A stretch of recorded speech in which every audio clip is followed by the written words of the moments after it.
Oi, gente, tudo bem? O tema da nossa aula de hoje é sexualidade, gênero e múltiplas expressões. Nós vamos retomar alguns conceitos, retomar alguns conteúdos vistos separadamente nas aulas anteriores. E pensando esses conceitos e conteúdos juntos, nós vamos reconhecer como falar sobre as expressões da sexualidade e falar das expressões do gênero é necessariamente falar sobre multiplicidade, como são múltiplas, variadas, diversas, plurais. Como é importante a gente conhecer, reconhecer e valorizar as diferenças no campo da sexualidade e do gênero. Vamos então começar retomando o nosso conceito de sexualidade. Quando nós estamos falando sobre sexualidade, sobre o que é que estamos falando? A sexualidade, ela é um conceito amplo, que abrange como as pessoas experienciam e significam os seus corpos, prazeres, relacionamentos, fantasias e desejos. Na nossa aula sobre sexualidade, a gente viu que um passo importante é perceber que essa associação tão frequente da sexualidade como sinônimo de sexo, da sexualidade como sinônimo de prática sexual, da sexualidade como sinônimo de genitalidade. Não, quando nós estamos falando da sexualidade, nós também estamos falando de sexo, das práticas sexuais, dos genitais, do corpo. Mas além de falar das questões do organismo, das questões biológicas, nós também estamos falando de fatores subjetivos, fatores sociais, fatores culturais, fatores históricos, fatores políticos. Afinal de contas, a sexualidade é este conceito amplo. Falar sobre sexualidade tem a ver com os corpos, como eles são experienciados e significados, os prazeres, os desejos, as fantasias, os vínculos que se formam. Então, o primeiro passo na nossa matéria de psicologia, sexualidade e gênero é olhar para como é amplo este conceito de sexualidade. E isso envolve perceber que a sexualidade se expressa de formas múltiplas e plurais. Não há uma única forma normal, uma única forma correta a qual todos e todas devem se encaixar. É muito importante a gente guardar essa ideia, porque às vezes as pessoas se dirigem a nós, profissionais da psicologia, esperando um modelo, esperando um padrão de como seria normal viver a sexualidade. Como que é normal desejar sexualmente? O que é normal sentir em termos de sexualidade? E aí a gente transmite o quanto pensar nas expressões positivas, prazerosas, saudáveis da sexualidade é reconhecer como são muitas as diferenças, que as expressões da sexualidade são múltiplas, não existe um modelo único. Reconhecer então que não existe um modelo único faz parte de como nós, profissionais da psicologia, participamos na transmissão de uma compreensão mais ampla sobre a sexualidade, vinculada ao cuidado, vinculada aos direitos, vinculada à saúde. Outro conceito muito importante da nossa matéria, afinal de contas, nossa matéria chama Psicologia, Sexualidade e Gênero, é o conceito de gênero. Nós tivemos uma aula dedicada ao conceito de sexualidade, uma aula dedicada ao conceito de gênero, e agora nesta aula nós estamos revisitando os diferentes conceitos. Como foi que nós definimos gênero na nossa aula sobre o que é gênero? O conceito de gênero referindo-se então à divisão que é culturalmente estabelecida entre feminilidade e masculinidade. O que é culturalmente estabelecido como feminino? O que é culturalmente estabelecido como masculino? É comum que as pessoas pensem que essa divisão cultural entre feminilidade e masculinidade ela seja derivada diretamente de uma natureza, como se as diferenças corporais e as características biológicas justificassem, explicassem essa divisão.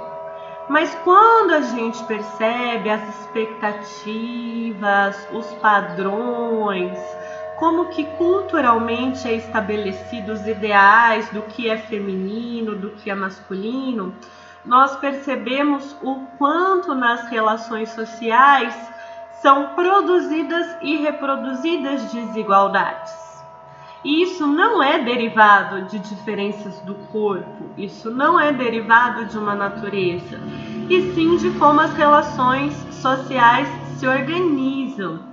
Então, a gente pensar, por exemplo, em termos de direitos diferentes, direito ao voto, direito ao estudo, direito ao acesso ao trabalho, ao acesso a outras possibilidades, direito de frequentar lugares, direito de desempenhar atividades, tudo isso, quando é colocado em termos de divisão para as mulheres é permitido, para os homens é proibido, para os homens é permitido, para as mulheres é proibido. É importante olhar como que é culturalmente estabelecida essa divisão.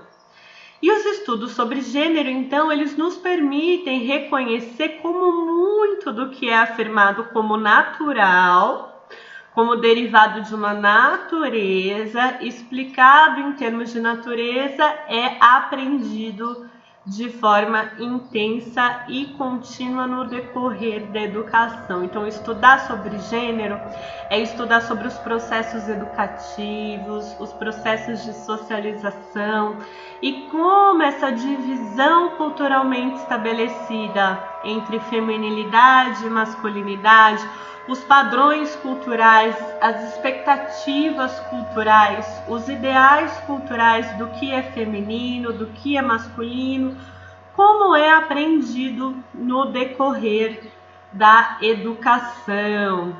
Também é importante a gente ter em mente e transmitir isso quando nós, profissionais da psicologia, abordamos as questões de gênero, que as formas de expressão das feminilidades e das masculinidades são múltiplas e plurais. Não há uma única forma normal, uma única forma correta a qual todos e todas devem corresponder. Mais uma vez, é uma expectativa dirigida a nós, como se houvesse uma feminilidade a qual todas as meninas e mulheres devessem se adequar, uma masculinidade a qual todos os meninos e homens devessem se adequar, e o que a gente reconhece é a importância da valorização das diferenças, que as expressões de gênero são múltiplas.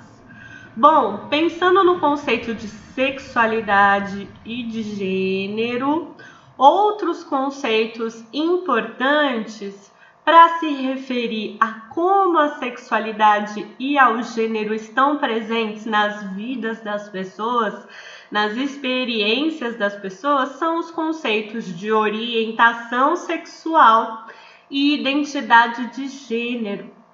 Para a gente falar dos conceitos de orientação sexual e identidade de gênero, é muito importante a gente compreender que eles não são a mesma coisa. Um não explica o outro, um não determina o outro, um não está diretamente implicado no outro. Pode ter relações entre eles, claro, afinal de contas, são dimensões das nossas experiências humanas, mas são diferentes. Uma coisa é uma coisa, outra coisa é outra coisa. Uma coisa é a identidade de gênero, outra é a orientação sexual. Vou repetir, uma coisa é a identidade de gênero, outra é a orientação sexual. Marcela, por que você está repetindo? Porque é muito comum as pessoas confundirem. Como sexualidade e gênero são fatores muito presentes na nossa vida e são fatores que participam em como uma pessoa compreende a si mesma, reconhece a si mesma, como ela se vê, se identifica, se expressa, se relaciona, o campo dos desejos, dos sentimentos, das fantasias. Pode ser que essas dimensões se confundam. E nós, como profissionais da psicologia, para a gente compreender essas manifestações das expressões de gênero e da sexualidade, é importante a gente saber que esses conceitos se relacionam, mas que são diferentes entre si. Um é do campo de como a pessoa se identifica, como ela se vê, como ela se reconhece, quem ela é. Outro é do campo dos relacionamentos, como que a pessoa se relaciona, os desejos, os sentimentos, as fantasias, as atrações, os afetos, os vínculos. Então, quando nós estamos falando de sexualidade, vamos retomar para pensar nos diferentes conceitos. A sexualidade como um todo é esse conceito amplo que abrange como as pessoas experienciam e significam seus corpos, prazeres, relacionamentos, fantasias e desejos. Quando eu falo sobre o gênero, eu falo da divisão culturalmente estabelecida entre feminilidade e masculinidade. E quando eu falo da orientação sexual, a orientação sexual é o conceito referente aos desejos, fantasias e práticas com quem cada pessoa se relaciona. Há mulheres que, na maior parte das vezes, desejam, sentem atração, fantasiam, se apaixonam, amam, se envolvem, se relacionam com homens. Há mulheres que, na maior parte das vezes, desejam, sentem atração, fantasiam, se apaixonam, se interessam, se envolvem, se relacionam com mulheres. A mesma coisa de homens que se relacionam, se envolvem, desejam, se apaixonam, amam, se interessam, se atraem por homens ou por mulheres. Quando a gente fala desse campo de cada pessoa se relaciona, nós estamos falando da orientação sexual. Os nomes que nós conhecemos hoje para falar sobre orientação sexual são a heterossexualidade, a homossexualidade, a bissexualidade, né? Nós também nos referimos à assexualidade quando alguém não demonstra interesse por se envolver sexualmente. Então, no campo da orientação sexual, nós estamos falando de como cada pessoa se relaciona, como que ela deseja, as atrações, os interesses, as paixões, os amores, os envolvimentos que ela experimenta.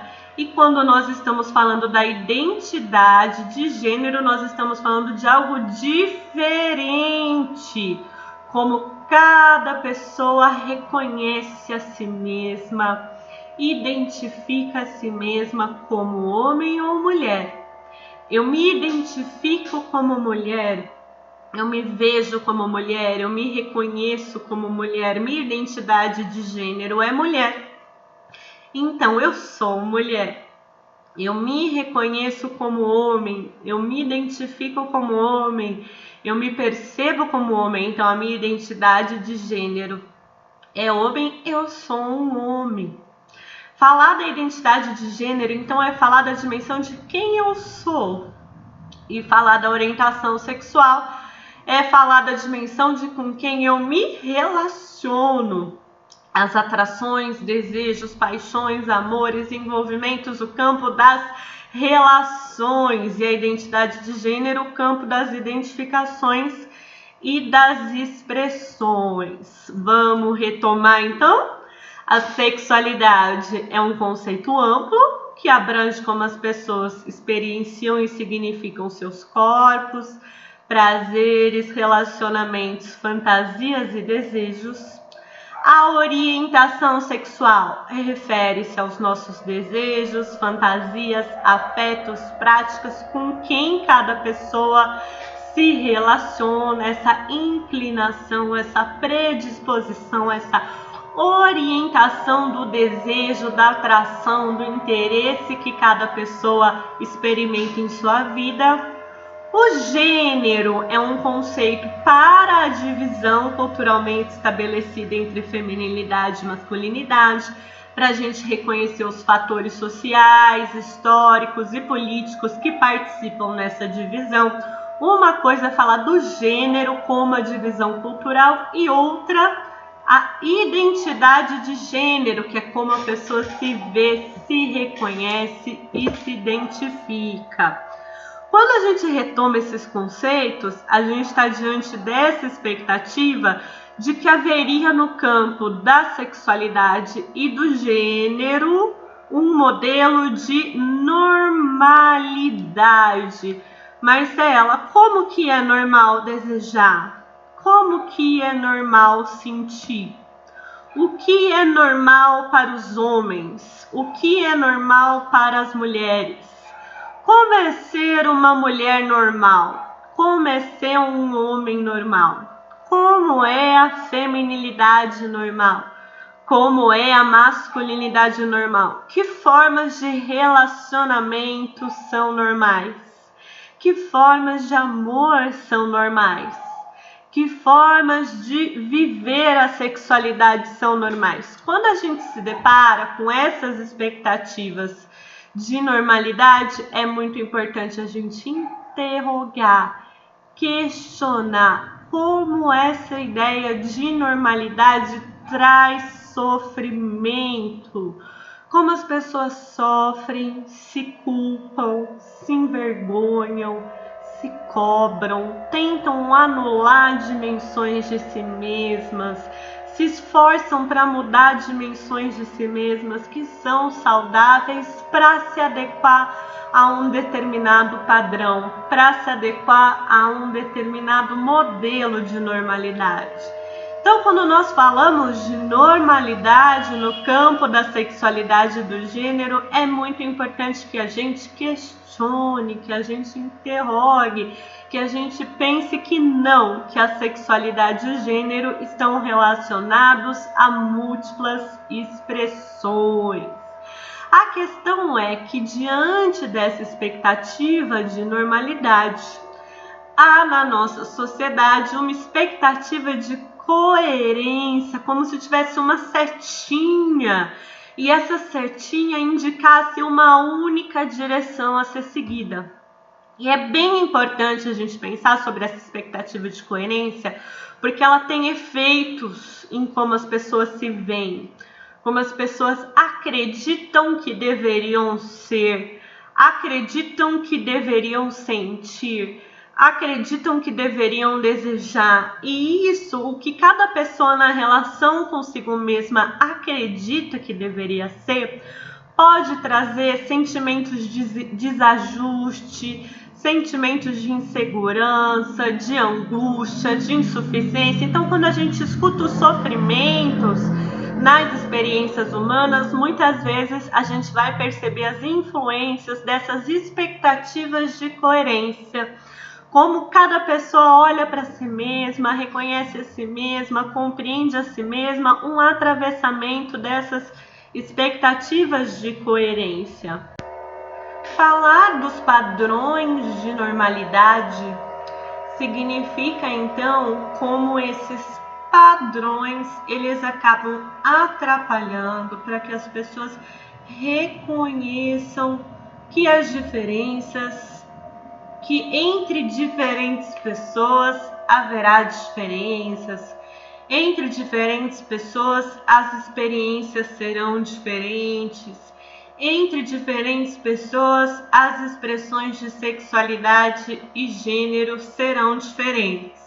Então eu montei esse quadrinho para a gente visualizar um pouco qual é essa expectativa de coerência, esse peso de que haveria uma normalidade, de que as pessoas deveriam alcançar um modelo de normalidade e o quanto essa expectativa de coerência com um modelo de normalidade traz sofrimento. Então, em cada dimensão desse quadrinho, a gente vai pensar o corpo, né, como existem características em nós, no nosso corpo, e essas formas culturais de dar significado aos nossos corpos fazem parte das nossas experiências de gênero, as nossas experiências sexuais.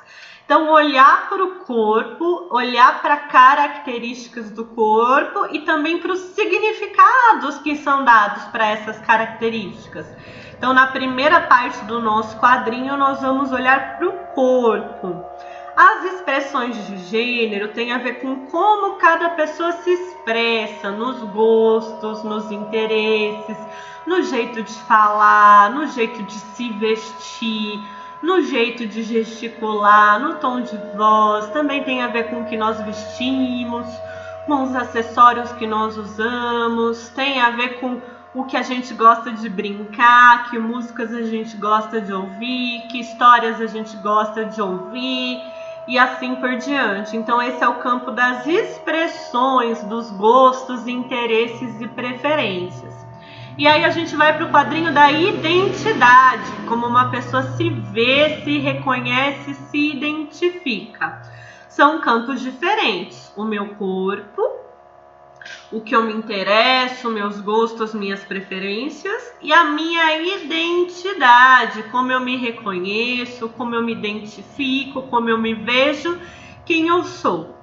E então, nós estamos olhando para a dimensão do gênero. Vamos então entrar nas expressões da sexualidade, os desejos que eu experimento, tanto no nível da atração, como no nível do interesse, no nível da fantasia. Como que são os meus desejos?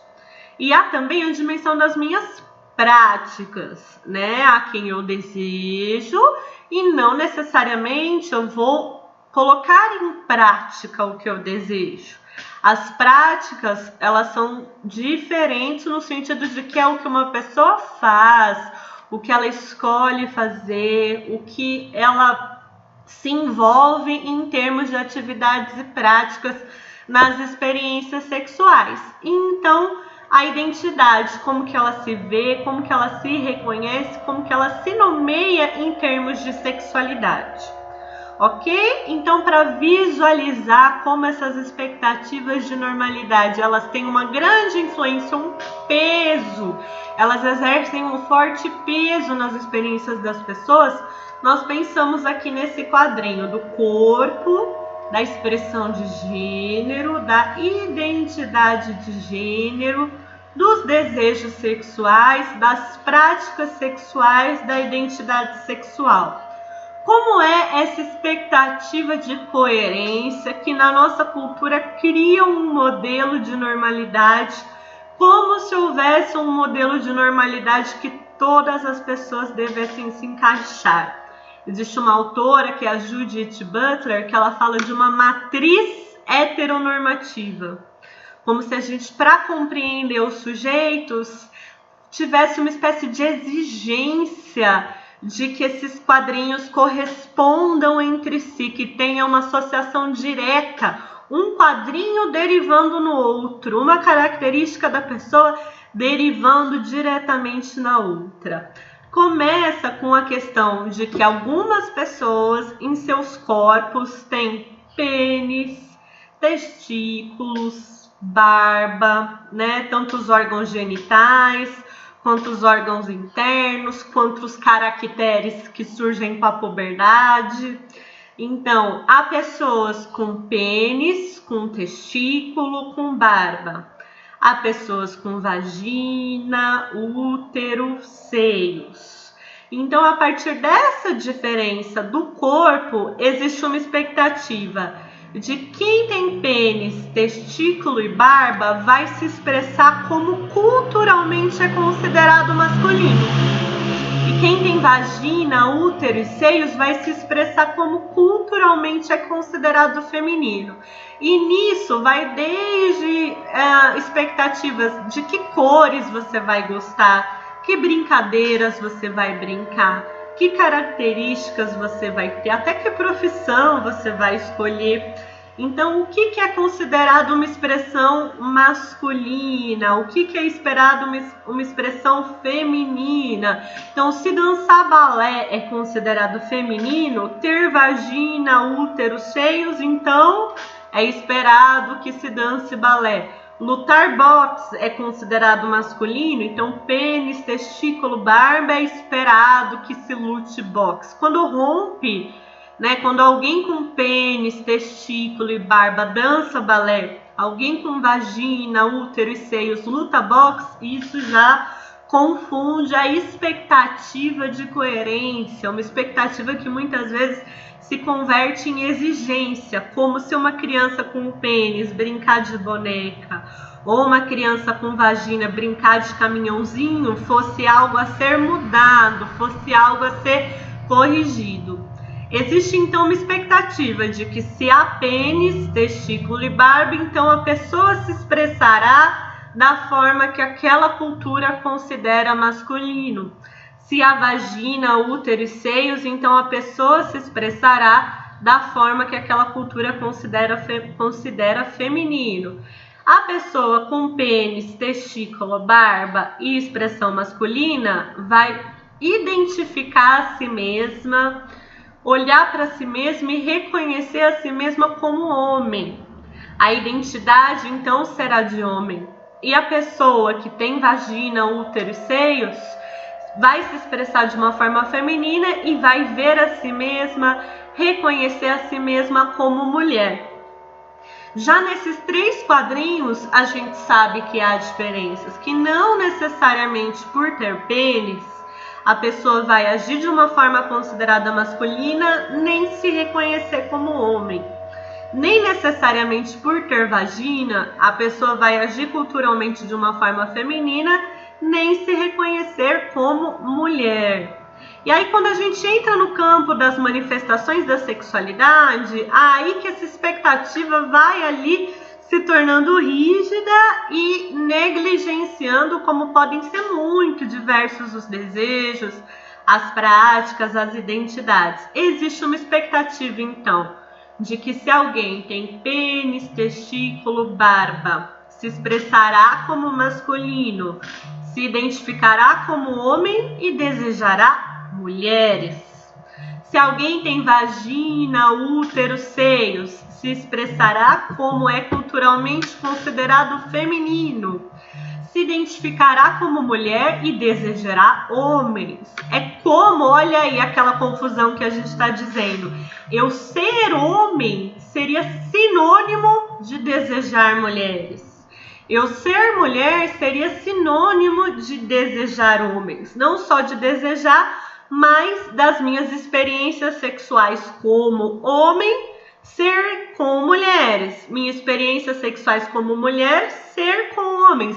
Como se fizesse parte da definição de ser homem, desejar mulheres e ter experiências com mulheres. Como se fizesse parte da definição do ser mulher, desejar homens e ter experiência com homens. Nessa expectativa de coerência, então, as pessoas serão necessariamente heterossexuais. Como se do corpo derivasse a expressão, derivasse a identidade, derivasse o desejo, as práticas e então ser heterossexual, como se todos os homens e todas as mulheres desejassem da mesma forma, como se desejar mulheres e se envolver com mulheres fizesse parte da definição de ser homem, como se desejar homens e se envolver com homens fizessem parte da definição do que é ser mulher. Então essa setinha, como se tivesse uma setinha aí, é importante a gente pensar essa expectativa de coerência, como existe toda uma ideia de normalidade, como se o único modelo de normalidade fosse seguir essa setinha. É importante a gente reconhecer isso, porque isso traz muito sofrimento. As pessoas se sentem mal, se sentem culpadas, se sentem envergonhadas, se cobram, se sentem insuficientes, inseguras, como tivesse algo errado com elas quando elas não correspondem a essa setinha. Mas na verdade, quando nós falamos sobre sexualidade e gênero, a realidade é outra. Os corpos, as características dos corpos são múltiplas.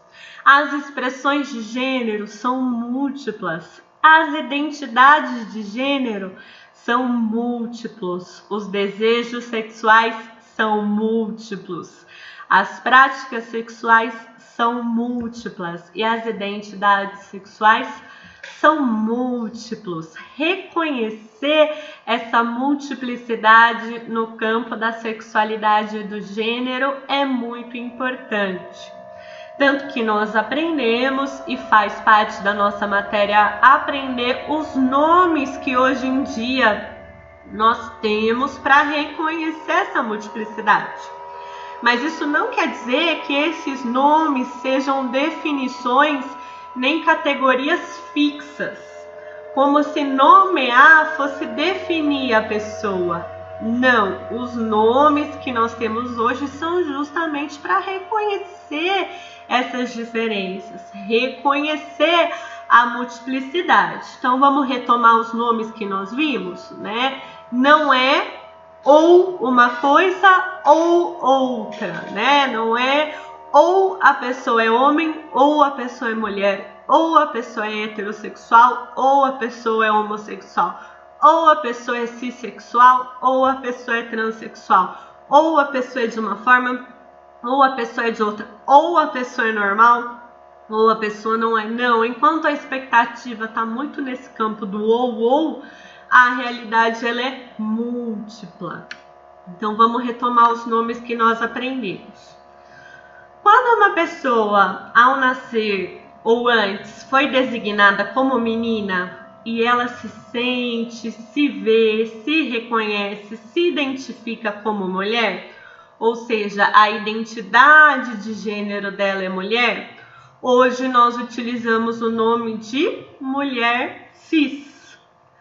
Quando a pessoa foi designada como menino, mas a identidade de gênero, como ela se vê, se reconhece, se sente, é mulher, o nome que nós utilizamos é mulher trans.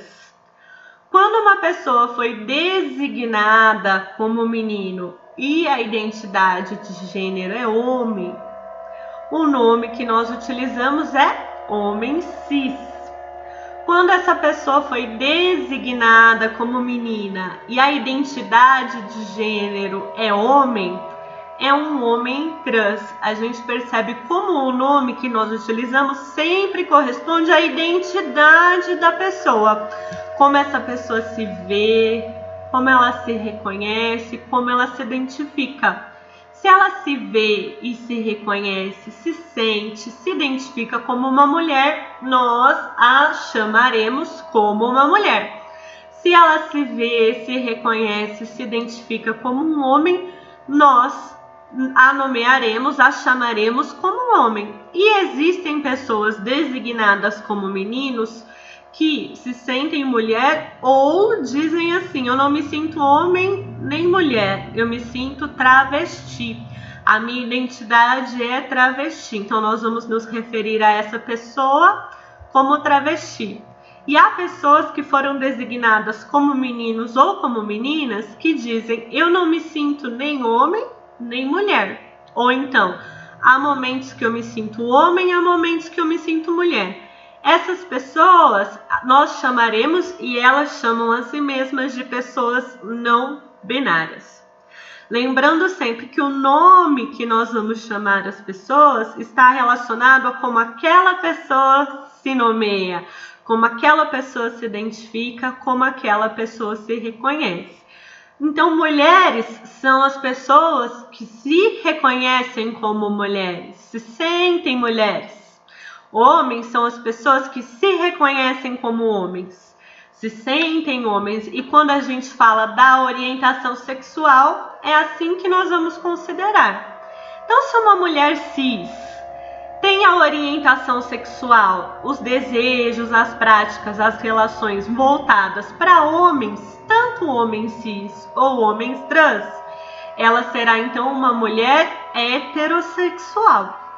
Da mesma forma, uma mulher trans, os desejos, as práticas, as relações são com homens, cis ou trans, também será heterossexual. Quando a gente fala de mulheres que se relacionam com homens, estamos falando de mulheres heterossexuais. De mulheres que se relacionam com mulheres, mulheres homossexuais, ou outro nome que nós usamos, mulheres lésbicas. Homens que se relacionam com mulheres, tanto mulheres cis quanto mulheres trans, nós estamos falando de homens heterossexuais.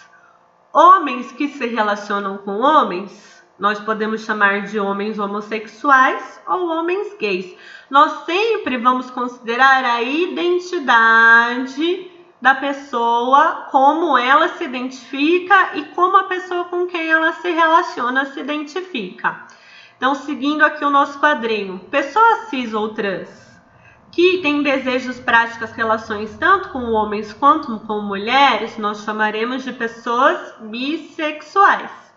E pessoas cis ou trans que não experimentam interesse em se relacionar sexualmente, elas chamam a si mesmas, e nós também as chamamos de pessoas assexuais. Falaremos então que são heterossexuais as mulheres que se relacionam com homens, os homens que se relacionam com mulheres, considerando esse âmbito das relações, os desejos, as práticas, os interesses, as atrações. Mulheres que se relacionam com mulheres, mulheres homossexuais ou mulheres lésbicas. Homens que se relacionam com homens, homens homossexuais ou homens gays. Pessoas que se relacionam com homens e com mulheres, sentem atração por homens e por mulheres, pessoas bissexuais. Ok? Esses são os nomes que nós utilizamos hoje em relação às orientações sexuais. Com esses quadros, eu imagino que vocês estão vendo a importância da gente saber diferenciar as identidades de gênero, que é o que a gente está trazendo aqui, das orientações sexuais, que é o que a gente está trazendo aqui.